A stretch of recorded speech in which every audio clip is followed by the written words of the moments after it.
میں آج نئے صوبوں کی ضرورت ہے. وہ صوبے کتنے بڑے ہوں گے, کہاں پر بنیں گے, اس پر بات ہو سکتی ہے. اگر اس میں تحفظات ہیں, ملک میں نئے صوبے نہیں بن سکتے, تو پھر کم از کم صوبوں کے اندر جو وسائل ہیں ان کو, ان کی تقسیم جو ہے, جس طرح NFC ایوارڈ کے اندر صوبوں کو وسائل ملے ہیں آبادی کے تعداد پر, تو آپ آج صوبوں کا کام بھی ہے کہ ان وسائل کو عوام تک ضلع کی سطح پر, ڈویژن کی سطح پر آبادی کے تناسب سے وہ وسائل ان کو مہیا کیے جائیں, ورنہ محرومی کا شکار ہوتے ہیں لوگ. اور یہ آج جو کراچی کے اندر ہم دیکھتے ہیں, کل ہم نے پورے کراچی کا تقریباً دورہ کیا, وہاں پر لوگ یہی بات کرتے ہیں کہ آج کیا وجہ ہے کہ کراچی کے بڑی تعداد کے شہریوں کو, کوئی لوگ 70% کی بات کرتے ہیں, پانی میسر نہیں ہے. 2 کروڑ کا شہر ہے, 2.5 کروڑ کا, 3 کروڑ کا, یہ اللہ بہتر جانتا ہے, لیکن یہ چھوٹا شہر نہیں ہے. پانی دنیا میں کوئی ملک دکھائے جب پانی ٹینکروں میں آتا ہو. ٹینکروں میں تیل جاتا ہے جو 200-250 روپے لیٹر ہوتا ہے. ٹینکروں میں پانی جانے کا مطلب یہ ہے کہ پانی تو موجود ہے, صرف یہ ہے کہ ہم پائپ لائن نہیں ڈالیں گے کہ لوگوں کے گھر تک پہنچ سکے. ہم نے پانی کا سورس جو ہائیڈرنٹ ہے اس پہ قبضہ کیا ہوا ہے. لوگ اشرافیہ کی بات کرتے ہیں, یہ اشرافیہ کے کام ہوتے ہیں, جو ٹینکروں کے مالک بن جاتے ہیں, جو ہائیڈرنٹ کے مالک بن جاتے ہیں, جو عوام کی بنیادی سہولت پانی پر قابض ہیں. یہ کون سا نظام ہے, یہ کون سی حکومت ہے جو یہ کام کر رہی ہے؟ کیا آج حکومت کے اتنے پاس اتنی رٹ بھی نہیں ہے کہ وہ اس ملک کے عوام کو, اس شہر کے لوگوں کو گھر میں پانی پہنچا سکے؟ میں کوئی پولیٹیکل پوائنٹ سکورنگ کی بات نہیں کر رہا, میں ایک بنیادی سوال کرتا ہوں کہ کیا آج کراچی کے شہریوں کا یہ حق نہیں ہے کہ ان کے گھر میں ان کو پانی میسر ہو؟ میرا تعلق ایک پہاڑی علاقے سے ہے, اونچے پہاڑ ہیں, مشکل زندگی ہے, لیکن وہاں پر بھی لوگوں کو پانی گھر میں ملتا ہے, بغیر پیسے کے ملتا ہے, چاہے جو بھی طریقہ ہو. لیکن آج کراچی کا شہر پانی سے محروم ہے. یہ معمولی باتیں, سڑکوں کی حالت دیکھ لیں. یہ کراچی نہیں چلے گا تو پاکستان نہیں چلے گا. جو حالت کراچی کی ہوگی وہی پورے پاکستان کی ہوگی. یہ ممکن نہیں ہے کہ ہم کراچی کو پیچھے رکھ سکیں اور پاکستان ترقی کر جائے. یہ ہر لحاظ سے پاکستان کا دل ہے, پاکستان کی شہ رگ ہے. یہیں سے آپ کی پورٹس بھی ادھر ہی ہیں, آپ کی کامرس بھی ادھر ہی ہے, آپ کی فائنینشیل سینٹر بھی یہی ہے, آپ کی کاروبار کا سینٹر, صنعت کا سینٹر. ہر لحاظ سے کراچی جب تک ترقی نہیں کرے گا پاکستان ترقی نہیں کر سکے گا. یہ بنیادی باتیں آج یہ باتیں کرنی پڑتی ہیں بدقسمتی سے. آج اس ملک میں کوئی جماعت بری و ذمہ نہیں ہے, سب کے پاس آج بھی حکومت ہے. PTI کے پاس بھی حکومت ہے, KB کے اندر سندھ میں پیپلز پارٹی کی حکومت ہے, وفاق میں سارے حصے دار ہیں سوائے PTI کے. لیکن ملک کیوں نہیں چلتا؟ یہ وہ سوالات ہیں جو آج پاکستان کے عوام کرتے ہیں. ہم لوگوں سے ملتے ہیں, لوگ مایوسی کی بات کرتے ہیں, نوجوان مایوسی کی بات کرتا ہے. وہ ملک جس کی 2/3 آبادی 32 سال کی عمر سے کم ہو اور وہاں پر نوجوان مایوسی کی بات کر رہا ہو, ملک چھوڑنے کی بات کر رہا ہو, اپنے حق کے بارے میں مایوسی کا اظہار کر رہا ہو, تو پھر ملک کیسے ترقی کرے گا؟ یہ بنیادی سوالات کا جواب اگر ہم نہیں دے پائیں گے. مجھ سے سہیل افضل صاحب نے بات کی کہ روایتی سیاست کا ہم حصہ رہے ہیں. 35 سال میں نے گزارے ہیں, مفتاح صاحب نے 15 سال گزارے ہیں. ہم نے کوشش کی, بہتری کی. ہم ایک بیانیے کے ساتھ رہے, ووٹ کو عزت دو کے بیانیے کے ساتھ رہے. لیکن جب جماعت نے بیانیہ چھوڑ دیا, ہم اس کے ساتھ نہیں چل سکتے تھے. اقتدار کو عزت دو کوئی بیانیہ نہیں ہے, عوام کی رائے کے بغیر اقتدار کا کوئی معنی نہیں ہے. تو یہ سوچ ہے جس کو لے کر ہم نے عوام پاکستان کا قیام کیا گیا ہے. اور مجھے کم از کم اس بات پہ پورا اطمینان ہے کہ ہم نے پچھلے 6-8 مہینے میں ایک جماعت کے اندر ایک صلاحیت پیدا کی ہے جو معاملات کو سمجھتی ہے, جو ان کے مسائل کو سمجھتی ہے, جو ملک کے مسائل کے بارے میں بات کر سکتی ہے, حل دے سکتی ہے اور دیتی ہے. آج آپ دیکھ لیں, کسی مسئلے پر آپ دیکھیں گے ٹیلی ویژن پر, میڈیا پر, ایشوز پر صرف عوام پاکستان بات کرتی ہے. باقی اپنی سیاست کی بات, اپنی کرسی کی بات, اپنی پریشانی کی بات ہی کرتے ہیں. تو میں کم از کم ہماری یہ کوشش ہے کہ ایک ایسی جماعت ہو جو ملک کے مسائل کی بات کر سکے، بہتر مستقبل کی بات کر سکے، صلاحیت بھی رکھتی ہو. آج سب سے بڑی بدنصیبی یہ ہے کہ ہماری جماعتوں کے اندر صلاحیت ختم ہو چکی ہے. ہمیں صرف ایک اقدار کی کمی نہیں ہے، ہمیں صرف مینڈیٹ کی کمی نہیں ہے، ہمیں صرف آج اخلاقی قدروں کی کمی نہیں ہے، پارلیمانی قدروں، جمہوری قدروں کی کمی نہیں ہے، صلاحیت کی بھی کوئی کہ بے پناہ کمی ملک کے اندر ہے. تو یہ معاملات دے کر عوام پاکستان آگے بڑھی ہے. ملک کے مسائل اگر آپ حل نہیں کرتے بڑھتے جائیں گے، اور یہ ایک واضح حقیقت ہوتی ہے سیاست کی. یہ اقتدار کا اصول ہوتا ہے کہ جس کو عوام مینڈیٹ دیتے ہیں وہی ملک کے معاملات حل کر سکتا ہے. یہ مینڈیٹ کے بغیر حکومتیں ملک کے مسائل کبھی بھی حل نہیں کر پائیں گی. جس دن ہمیں یہ احساس ہوگا وہ پاکستان کی ترقی کا پہلا دن ہوگا.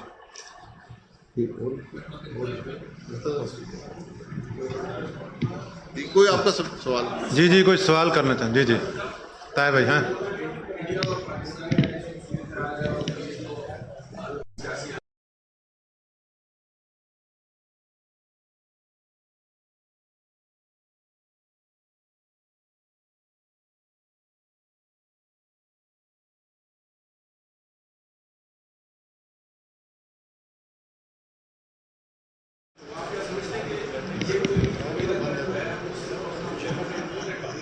دیکھیں جب میں نے پہلے کہا کہ آپ کو ہندوستان سے کوئی خیر کی توقع نہیں کرنی چاہیے، اس نے ثابت کر دیا کہ وہ آپ کو دشمن ہے، وہ ہر آپ کے استعمال کرے گا.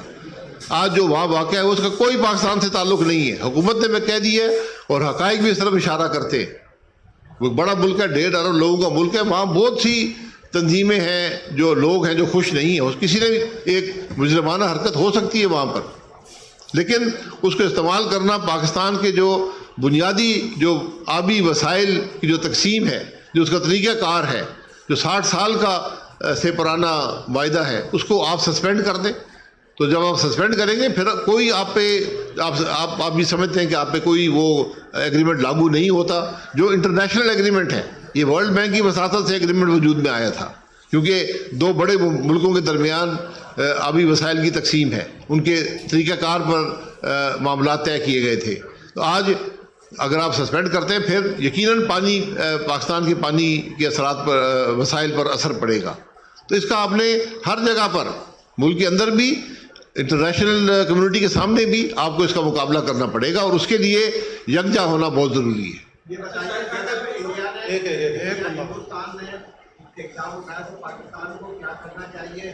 پاکستان کیا اقدام اٹھا سکتا ہے انٹرنیشنل عدالت پہ جائے یا بھارت کو جو فضائی حدود استعمال کرتا ہے اس پر پابندی لگانی چاہیے؟ کیا اقدامات کرنے چاہیے؟ دیکھیں وہ آپ نے اقدامات لے لیے ہیں. آپ نے فضائی جو حدود تھی وہ بھی بند کر دی ہیں، آپ نے ان کے لوگ بھی نکال دیے ہیں. جو ایک سفارتی جو طریقہ ہوتا ہے وہ آپ نے اپنایا ہے، لیکن آپ کو تھوڑا اس سے آگے جانا پڑے گا. آپ کو انٹرنیشنل کمیونٹی کے پاس جانا پڑے گا. آپ کے جو قانونی آپ کے جو حق ہیں اس کے لیے آپ کو لڑنا پڑے گا، اور آپ کو دنیا میں اپنے لیے ایک موقف قائم کروانا پڑے گا کہ آج اس سارے معاملے میں جو ایک اگریسر، یہ جو ایک دشمن کا کردار ادا کر رہا ہے وہ ہندوستان ہے، جس میں کوئی دو رائے ملک کے اندر نہیں ہے. اور اس کے ساتھ ساتھ آپ کو ملک کے اندر ایک کنسنسس قائم کرنا پڑے گا. سیاسی انتشار کو ختم کریں گے تو آپ ان معاملات کا مقابلہ ایک بہتر طریقے سے کر پائیں گے.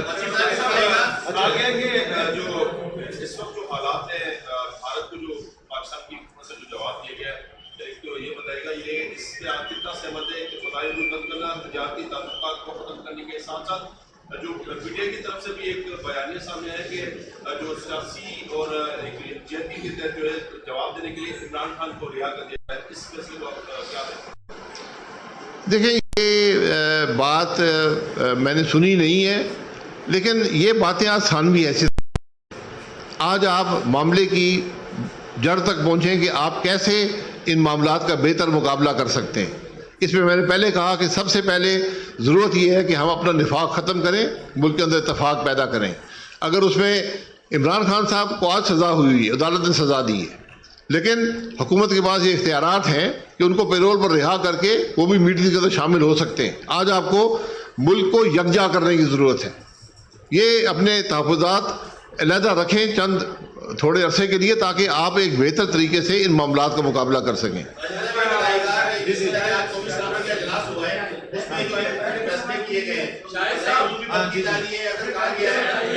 ایک سوال کریں. پھر ان کو کرنے دوں جی.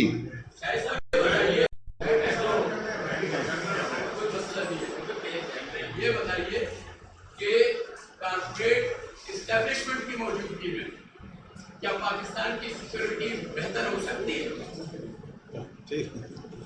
نہیں، کارپوریٹ اسٹیبلشمنٹ آپ کو کس کو کہتے ہیں، لیکن میں نے پہلی بات یہی کہی تھی کہ اگر ہمارا گھر تقسیم ہوگا آپ اپنے دشمن کا مقابلہ بہتر طریقے سے نہیں کر پاتے، آپ کمزور ہو جاتے ہیں.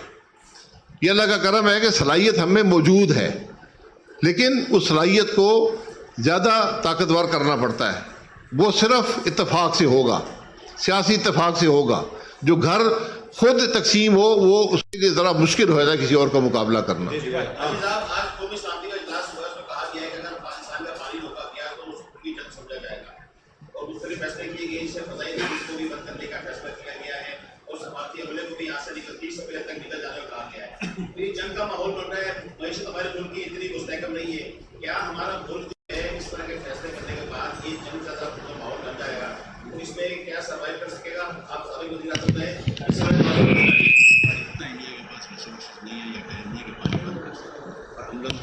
دیکھیں یہ جنگ تک معاملے کو لے جانا ذرا دور کی بات ہوتی ہے. پاکستان اور ہندوستان میں جنگ کرنا ممکن نہیں رہا، میں حقیقت سے آپ کو کہتا ہوں. دونوں کے پاس ایسے ہتھیار ہیں جو دنیا کے لیے خطرے کا باعث ہیں آپس کے لیے. تو اس لیے ہمیں یہاں کوئی ڈرنے کی بات نہیں ہے. ہم نے جو خرابی ہندوستان نے پیدا کی ہے، جو اس نے وار آپ کے کی ہے، اس کا اپنے مقابلہ کرنا ہے، اور وہ مقابلہ آپ نے سفارتی سطح پر کر دیا ہے. اب آپ قومی سطح پر اس کا مقابلہ کرنا ہے اور بین الاقوامی سطح پر اس کا مقابلہ کرنا ہے. یہ کام حکومتوں کا ہوتا ہے، یہ کام پارلیمان کا ہوتا ہے. اس میں سب سے جو ضروری عنصر ہے وہ یکجہتی ہے. یکجہتی نہیں ہوگی آپ کو مشکلات آئیں گی، آپ کا موقف کمزور ہوگا.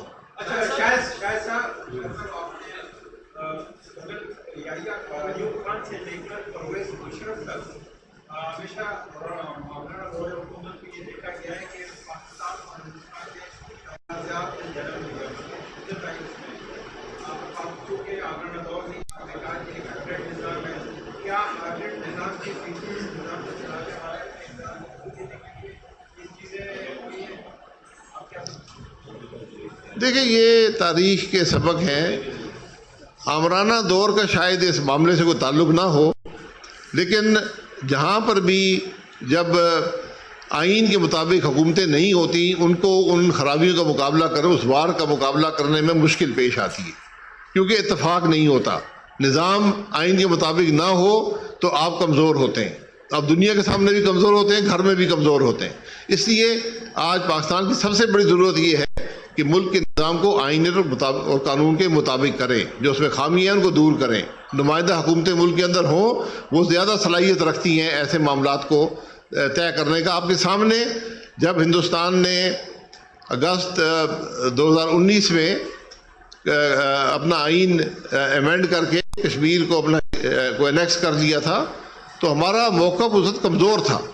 ہمارا جو رسپانس تھا وہ کمزور تھا. جو ہمیں وہی کرنا چاہیے تھا جو آج یہاں پر ہوا ہے. آپ بارڈر کو بند کر دیتے، ان کے جو سفارتی اہلکار سے واپس بھیج دیتے، تاکہ دنیا دیکھتی کہ یہاں پر ایک ملک نے ایک ایفیکٹو قدم اٹھائے. ہم صرف بین الاقوامی دنیا کے پاس گئے جہاں پر جو معاملہ وہی UN کی بات چیت ہوتی ہے. تو اس لیے آپ کو آج یکجہتی کے ساتھ ہر سطح پر، قومی سطح پر اور بین الاقوامی سطح پر اس معاملے کا مقابلہ کرنا پڑے گا. شاہد صاحب میرا سوال یہ ہے کہ آج کی سربراہی میں کچھ عرصہ پہلے اپوزیشن جماعتوں نے ایک گرینڈ الائنس بنانے کی کوشش کی تھی. اس کی کیا صورتحال ہے؟ مولانا فضل الرحمان ان کے ساتھ نہیں مل پا رہے یا یہ آئین توسیع پاکستان اس اتحاد بنانے میں ناکام ہو گئی؟ نہیں دیکھیں، گرینڈ الائنس انڈیا کی اصطلاح تھی. ہم نے کبھی گرینڈ الائنس کی بات نہیں کی. ہم نے جو بات کی تھی وہ کی تھی کہ اپوزیشن کا موقف ملک کے اندر ایک ہو، اور اس میں ہم نے